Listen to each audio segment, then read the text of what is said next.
Liam, Yeah. I saw Yeah. the first season Uh, of Liam, Yeah. Legend of Korra. Anime. So it's interesting because it's technically done in an anime style, Okay. but it's a Western show. How does that work? So it's all drawn anime. Have you ever heard of Avatar: The Last Airbender? Yeah, I saw the M. Night Shyamalan film. Yeah, but I refuse to watch that because I heard such negative things, and I love the original show so much. Oh yeah, it's not But, good.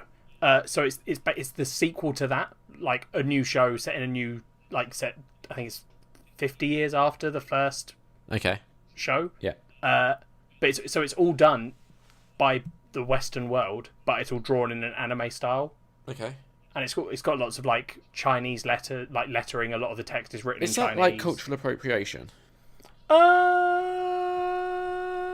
I don't know. I don't think so. Okay. Because I don't think it is, because it's the style, and it isn't like the Chinese themes in it are not like they're in China. It's Yeah. I'm just checking that it was made. I think it was. Yeah, it's an American animated. Yeah. I just had to double check that. Okay, so I was completely fucking wrong. Yeah, no. The Legend of Korra takes place 50 years afterwards. So a bunch of the characters, most of the characters you knew from the first one are like dead Okay. and live on in legend, and you're following a girl who is the Avatar, which means in this world, Liam, people can bend water, fire, air, or earth. But the Avatar can do all of them. She can do all four. Yeah. So you're following her, and it's so awesome, and I love it. And it's just, it's one of those shows that, like, when we have Dan Palmer on the show, and Yeah. he talks about, like a kid's cartoon, it's Yeah. it's kind of like that, in that it was on Nickelodeon, it was made for a younger audience, Yeah. really, as their like primary, but the story in it is so good, and so like there are some really emotional bits, especially in like The Last Airbender. Like, I've only done one season of this one, but there's been a couple of moments where I was like, oh my god, this is such a good story. Okay. It's just honestly, you would hate it, Probably, yeah. so I'm not going to recommend it to you. What makes it good though? Like, so when you say there's a couple of sad bits, like, does it work on a different level for you as it would for a kid, like Toy Story 3, or are you just big baby? No, I think there's definitely stuff in it that a kid might not necessarily immediately jump to. Like, there's stuff they do in it that is horrifying. The idea of what someone is doing is like, there's a thing. So the waterbenders, Yeah. there are a small minority of them have this ability called blood bending, Okay. where they're so powerful that they can control the fluid in your blood. Yeah. And the idea of that, and the way they show it in the show, is horrifying. Like, nothing gory or anything, but when you see someone's body moving, the way they've animated it is so well done Yeah. that the body looks almost like it's all just not connected by muscle, and they're moving bits around, and it's like, it's upsetting, because you're sitting there and you're like, this power would be the worst thing for some people to have. Like, they could just kill you. Well, yeah. Yeah. And this show, because it's for kids, they're like, oh, they didn't kill someone, but there's definitely scenes where you're like, I think that person they just took away definitely dies. Okay. Cool. Got you.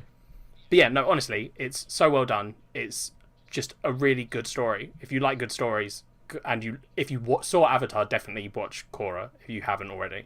Do you have to have watched one before the other? Like, do you get more don't out of it if you to. have? You definitely would get more out of it. A bunch of the characters are like descendants of, Okay, got not you. the main characters, but there are like a lot of side characters that they'll be like, oh my god, you're Yeah. whoever's daughter. So it's And not you're like, oh yeah, you don't have to have watched it, but there's like an additional layer to it if you have.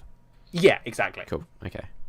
Yeah, well worth watching. I give it, like, this first season probably a 3.5. Okay. I was expecting it to be higher after that review. Yeah, I don't want to give it a 4 because I think it's still finding its feet, and some of the big baddie in the first series, it's not used as much as it could be. Okay. Yeah. But I get it, because they're sort of setting up the universe and what's changed so far. Yeah. And I'm a little bit the way. What? Well, yeah, whatever. What? It's just No, the what big bad. was your point you were going to make there? No, I can't. It's a spoiler, so I can't say. Okay. Fair enough. The way they use the big bad in the first season is not as good as it could be. He's still an amazing bad guy, but it's not as good as it could have been. Is that because they're trying to target it at kids, so they can't be like, No. look how bad No, this no. thing is? No. Okay. No, because what he's doing is horrifying and upsetting. Okay. I think he's, I think he does something in one of the scenes that was the reason I was like, oh my god, this is actually emotional. So how could they have made that bit better then, for you? Well, I can't say because it's a spoiler. Okay. Which is why I was carefully trying to avoid it. Fair enough. How's American Psycho coming on? Haven't read any more of it. Hate it. Don't want to. Had some advice from someone who said... I spoke to a guy at work who has read it. Yeah. And when I said to him, it's like the most difficult read in that I'm so bored. Yeah. And he was like, yeah, I totally get it. It's a ridiculous book. You should never read it. He said, it's one of those books where when you read it, you can look back and be like, oh, I get it, and all this stuff. And I was talking to him and I was like, look, here's all the things I've said that I think this book is doing and why, you know, like I always say, I got it so quickly. Yeah. I was like, I know what this book is doing. And he basically said to me, yeah, the rest of the book is going to be doing that. It does get more graphic and more violent, but the rest of the book is still doing the same shit you thought it was doing. So I wonder why it's so, like, highly regarded. Apparently the author, none of his other books are like this, apparently. Apparently he's a really good author and the other books are really good. But American Psycho, because he was trying to make the point that he's trying to make in it. Yeah. Have you seen the film? I can't remember. No, I was going to watch it after I read the book. Are you still going to do that? I probably will once I finish the book. Cause you don't have a lot left of the book, do you? 25%. And how many pages is the book in total? I can't remember. I'm reading it on my phone / Kindle, so it's... But you've probably got, less than 100 pages left.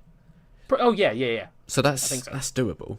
Yeah, no, it's totally doable. I just don't want to because it's so boring. Just get on with it. Like, I have so much other stuff I could be doing, like playing video games and watching TV shows and watching films. And, like, there's already good TV shows that I'm not watching that annoy you, Liam. So, like, to then take an extra bit of my time to read a book that I don't particularly want to read, and also you don't care that much about, you just want me to finish it so we can do other stuff. Yeah. Well, I think... I didn't enjoy your book reviews when you started them because it was just like you just being like, oh, every single book's great and it's like 4 out of 5. And then we started kind of going down different paths, and you were doing books that like weren't necessarily like books that you knew you would like, sort of thing, like Fluke. But I hope you realise when I finish American Psycho, I'm going to read. I've got a bunch of stuff that's come out from the stuff I love. Oh yeah, I'm fully anticipating that, but I want to get through that so we can go back into the interesting things where it maybe isn't like. It's either stuff that's going to surprise you that you like Nocturnal, or, you know, it'll be stuff that... I enjoy your book reviews when you have, like... It's not just, I love it. There's like a duality to the review, where you're like, here's some of the stuff I like, and here's the stuff that I don't like. Sure. So I'm looking forward to getting back to that one day. Cool. Well, you should never have recommended me this book, Liam. Well, apparently it's really popular and famous and well-regarded. I don't think it's popular. I think it's just famous. Well... I have no idea. How would we decide if a book is popular or not? I guess we'd look at what people are saying about it. Yeah, like on Goodreads or something. Yeah, but I can't be bothered to do that now. Let's just move on. I'm doing it already. No, let's just move on. I just want to see what score it's got. Hang on. This is going to be a quick episode. Oh, is it, Liam? Oh. Yeah, it will be. Doing so well. 3.82 average rating. Out of? 5. So, like... Above average. So that's probably a mix of people who hated it and loved it. Yeah, well, that's what most sort of like... sites like that are going to be, right? Like IMDb is going to be the same. No. What? Yeah. No, because you can get a high score on IMDb. We were looking today and we saw 2 shows that were 8 stars. Yeah, which means more people liked it than disliked it, but you're still going to have some that dislike it. Yeah, but that's obviously what I meant, Liam, was it's a mix, as in like a near perfect mix of people that didn't like it. Yeah, I'm saying it's polarising. It's probably not a bunch of people going, this is an average book. I would guess that American Psycho is a polarising book. Yeah, definitely. Anything else? Nope, that's it.